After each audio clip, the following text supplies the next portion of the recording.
If you're having any pain while you're holding your violin, that's not good. There is also a study that was published in 2008, and it looked at significant injuries a professional orchestral members suffered while holding the violin back on the shoulder too much, as well as having too short of a chin rest. So let's avoid those sorts of injuries by starting out right and having a good posture and a good hold with the violin.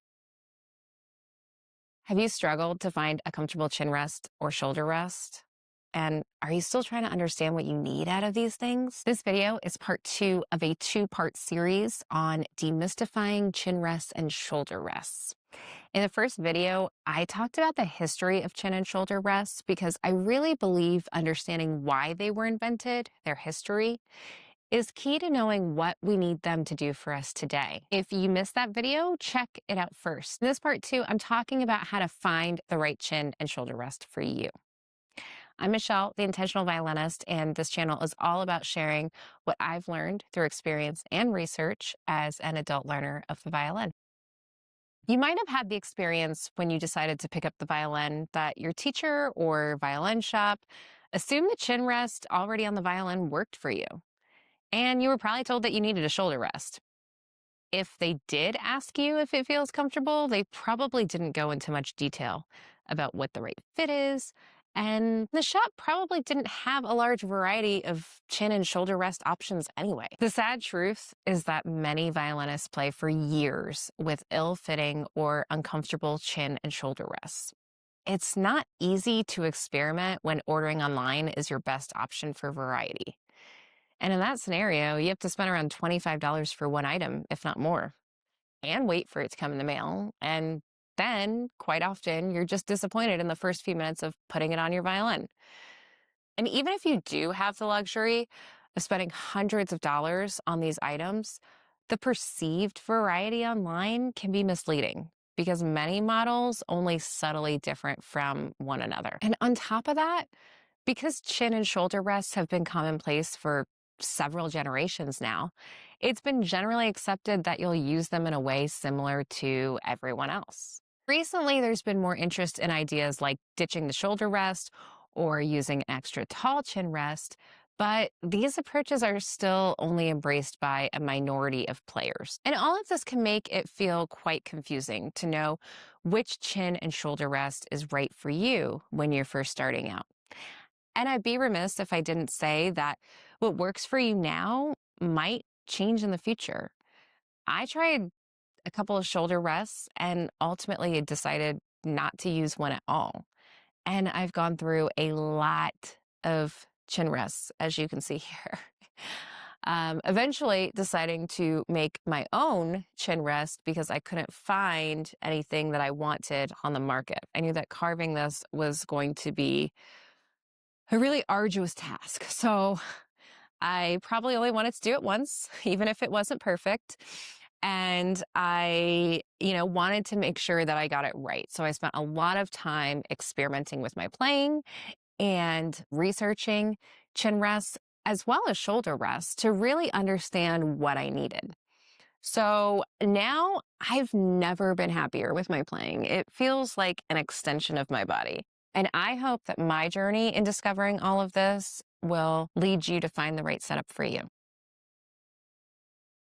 In part 1, the history of chin and shoulder rests, I discussed how the chin and shoulder rests came about to provide extra height between the violin and the chin or the jaw to allow us to use the chin or jaw to hold the violin securely while shifting during complex repertoire.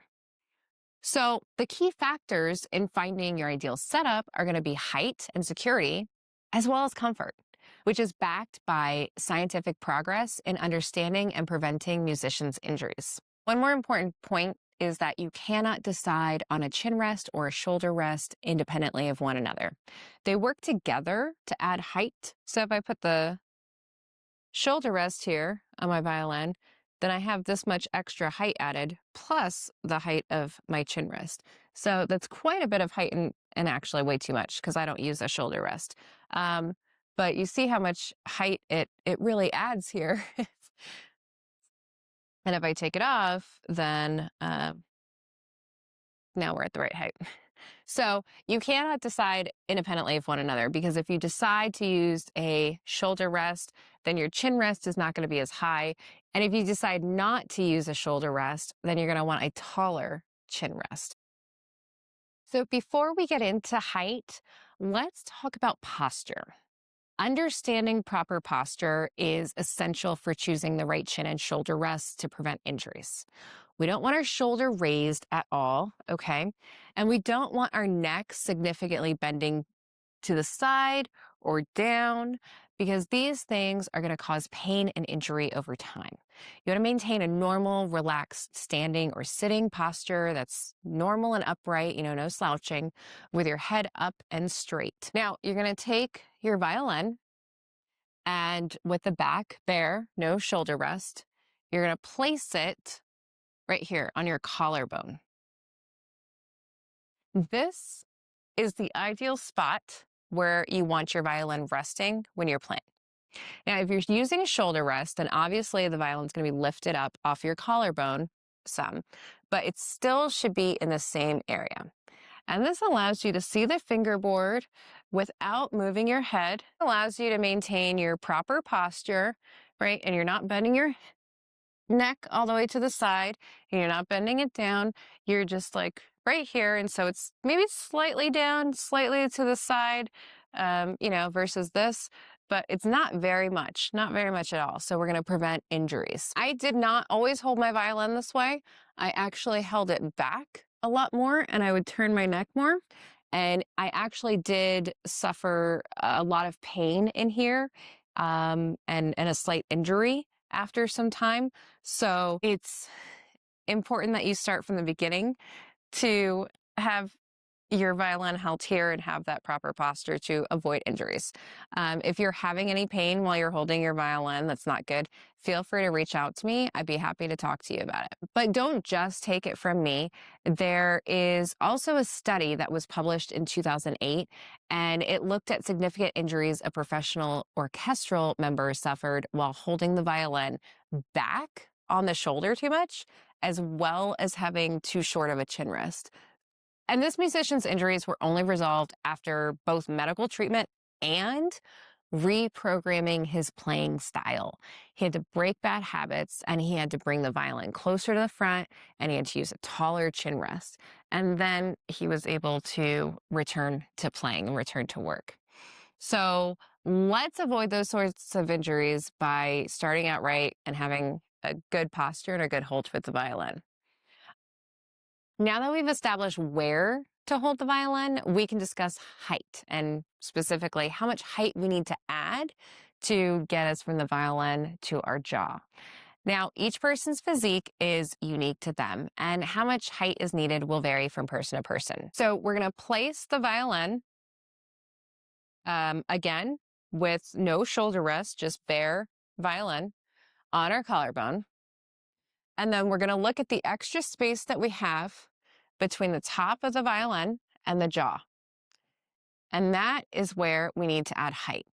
We don't want to fill this gap completely, because if we did, we'd literally have to lift up our head off the violin, and we wouldn't have a lot of movement. And it's really important to have some flexibility and movement when you're playing the violin. So we want to fill it in just enough that we don't really need to bend our necks. And so that's why I have this chin rest. It's pretty tall. And so I go here, and now I'm there. I'm not bending really far, just a little bit. And so my neck still pretty much stays in a normal, upright, forward position. So I'd say somewhere in the neighborhood of maybe 1/2 inch to 1 inch gap between the top of your chin rest and your jaw is ideal. And anything more than 1 inch is probably too much of a gap. Now, if you are going to use a shoulder rest, then the amount of this gap is going to be filled by both the shoulder rest and the height of the chin rest. So you would want to see how much height your shoulder rest is giving you first, and then adjust to the right height of your chin rest. But I do want to talk about shoulder rest height first, because shoulder rests are adjustable in height. These feet, they spin like this, and then they make there's more space here between where it sits on your shoulder and where it attaches to the violin. So you can adjust this and make it taller. The bigger part here that sits on your shoulder, you always want that to be in the lowest position possible. The reason that you do want the part that's sitting on your shoulder to be in the lowest position possible is because of an interesting study that was published in 2019 that explored shoulder rest heights. They found that a higher shoulder rest actually led to more tension, as violinists tended to use more pressure when holding the violin, clamping down or pushing their shoulder in. Just in general, it's more pressure, both of those actions together. And obviously, more tension is going to lead to more risk of injury. So if we can just avoid that altogether, having the height of the shoulder rest be as short as possible is better for preventing injuries. You know, I don't use shoulder rests. They've always felt awkward to me, but it is everyone's personal preference, and most people today do use shoulder rests, but it wasn't always the case. So just because everybody's doing it doesn't mean you have to. If you like it and it works for you, great. But if it doesn't, or you want to experiment without one, go ahead and give it a try. Now, do you use a shoulder rest or do you go without? And if you do use one, have you thought about going without? Tell me in the comments below. Security is all about keeping the violin stable to prevent it from moving while you're shifting.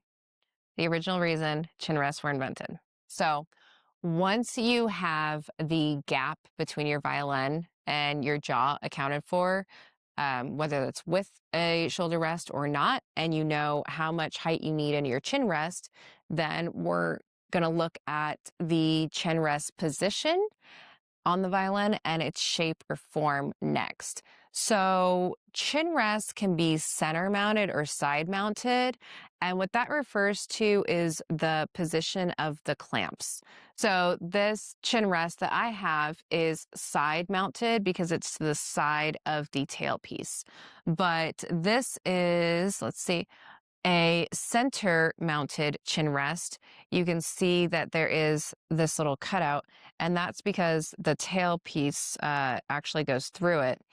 And so this would be a center mounted chin rest, and it would just be right there. But an interesting thing is that center mounted chin rests can have a cup. This part is called the cup, and it can be right there in the middle over the tailpiece, or this is also a center mounted chin rest, but even though it's center mounted, the cup is still going to be on the side of the tailpiece. The most important reason to choose either a center mounted or a side mounted is really just whatever chin rest gives you the most security and comfort. So now let's talk about the jaw position.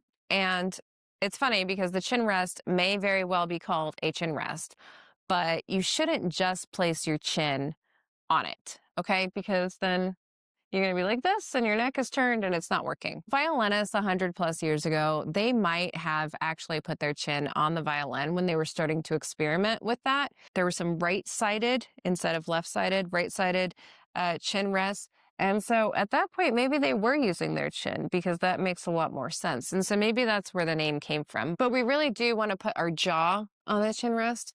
And the reason for that is simple, right? It's just going to give us a better posture. So that way our neck is not bent to the side and not bent down very much. So whether you decide to get a chin rest that has a cup over the side of the tailpiece or actually over the tailpiece, it's a personal decision, but you want to make sure that it does allow you to place your jaw on the rest properly so you're not really straining and turning a lot.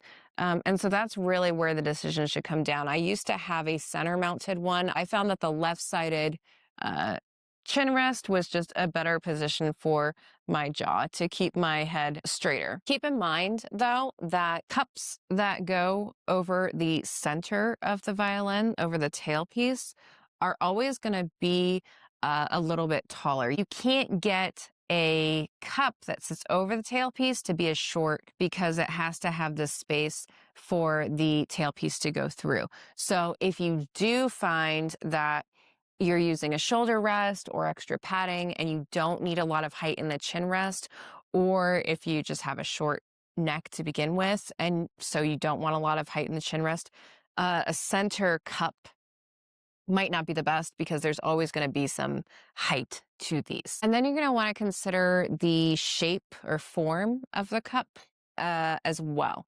So this one is interesting. It's kind of flat here, and then it goes in a little bit before coming up to like this lip here. And this one just kind of does a whole dip, really concave. This one also does that whole dip here. So they all are very similar, but they can have slight differences. And what you want to be looking for, and you can't really tell just by looking, you have to try it out or try some out to begin with, at least to get an idea, is you want to be able to put your jaw on there and then act like you're shifting, and you want it to not move, right? You want there to be enough of a lip here. It needs to be comfortable and keep the violin from moving a lot when you're shifting. So even if you've never played the violin before, right, you can do this. You can put the violin on your collarbone, your jaw on the chin rest, and then, just move your hand up and down, right? That's it. Then you would know if that felt comfortable to you, that's also secure. So then it's just a matter of the right height. Hopefully, it already is. You've gotten that figured out. It's going to take a lot of experimentation and just figuring out, what's comfortable for you, because it's a very, very personal decision. And it really comes down to your body type, your physique, and what feels comfortable for you. Now, if you're having trouble finding a chin rest that fits or feels comfortable, something that you can do is get some craft clay that cost a couple of bucks from the craft store, and just roll that out and have a good thickness of it and set it on top of the chin rest that's on your violin.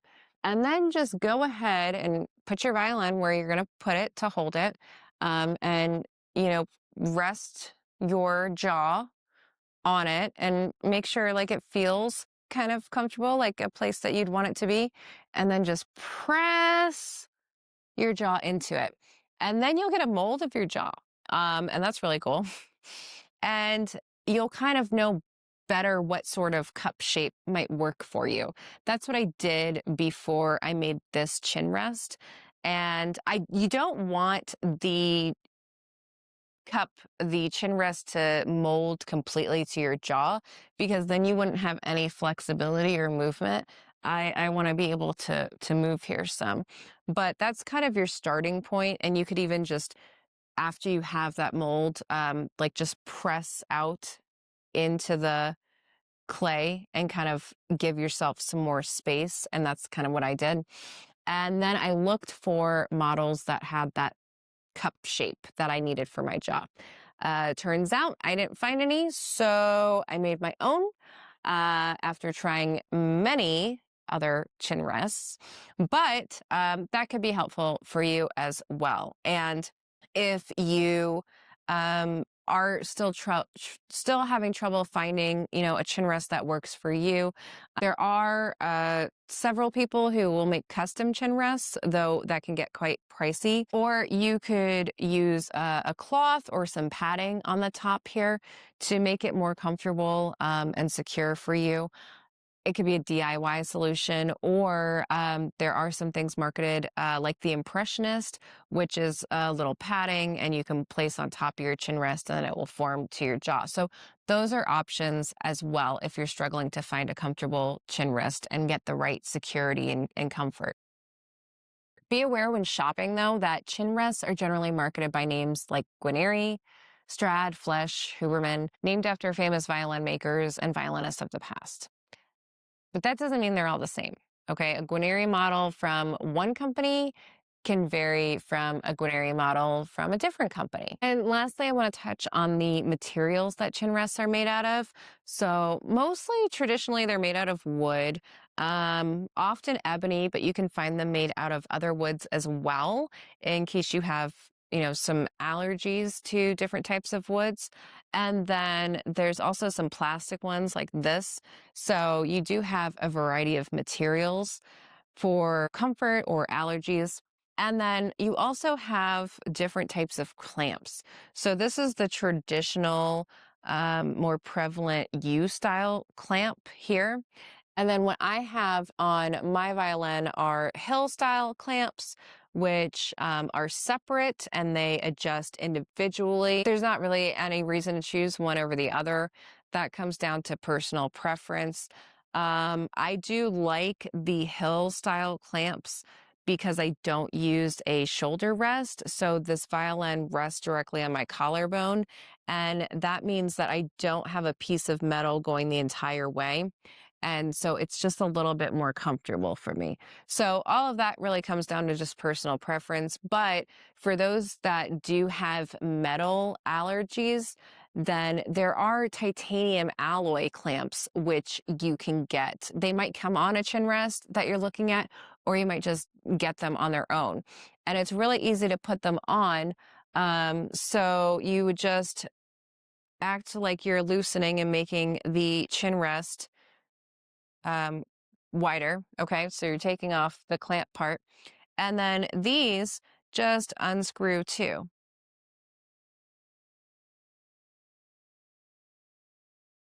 Just like that. And so then you get your titanium alloy clamps and you can just screw them into your chin rest. And then if you have a metal allergy, that takes care of that for you. Ultimately, whatever chin rest and shoulder rest that you choose should be comfortable. It shouldn't cause you any pain. It should support your proper posture by providing correct height and finally give you the grip that you need to keep the violin secure while playing. Just listen to your body and choose what works for you. I'm the Intentional Violinist, and if you found this video helpful, the best way to support this channel is to like this video, subscribe, and turn on notifications so you can join our community of intentional violinists. Until next time, keep practicing. Playing a violin that's out of tune will not only ruin your sound, but it's going to make learning the instrument so much more difficult. So learning to tune your violin and taking time to tune it before every practice session is one of the most important skills a beginner violinist can have.